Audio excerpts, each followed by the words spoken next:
അതും എന്റെ പൊന്നു മോളാണ്. നല്ല മനസ്സോടെ ഒരു മോളെ ഇത് ഞാൻ എടുക്കും. ബിഗ് ബോസ് മലയാളം സീസൺ 6 ഏവരും കാത്തിരുന്ന ആ നിമിഷം എത്തിയിരിക്കുകയാണ്. ജാസ്മിൻ്റെ വാപ്പയും ഉമ്മയും ബിഗ് ബോസ് വീട്ടിലെത്തിയിരിക്കുന്നു. തികച്ചും നാടകീയ സംഭവങ്ങളാണ് അരങ്ങേറിയിരിക്കുന്നത്. ജാസ്മിൻ്റെ വാപ്പ ഗബ്രി നൽകിയ മാലയും ഗബ്രിയുടെ ഫോട്ടോയും എടുത്തു മാറ്റുന്നുണ്ട്. ആ സമയത്തൊക്കെ അലറി വിളിച്ച് കരയുന്ന ജാസ്മിനെയാണ് നമുക്ക് കാണാൻ കഴിയുന്നത്. എന്തുകൊണ്ടാണ് ജാസ്മിൻ ഇത്രയധികം ഇമോഷണൽ ആവുന്നത് എന്ന് മനസ്സിലാവുന്നില്ല.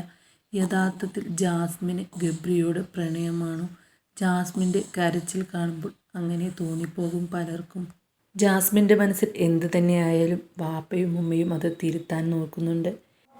എന്തായാലും ജാസ്മിൻ്റെ വാപ്പയും ഉമ്മയും കൃത്യമായ പ്ലാനോട് കൂടി തന്നെയാണ് വന്നിരിക്കുന്നത്.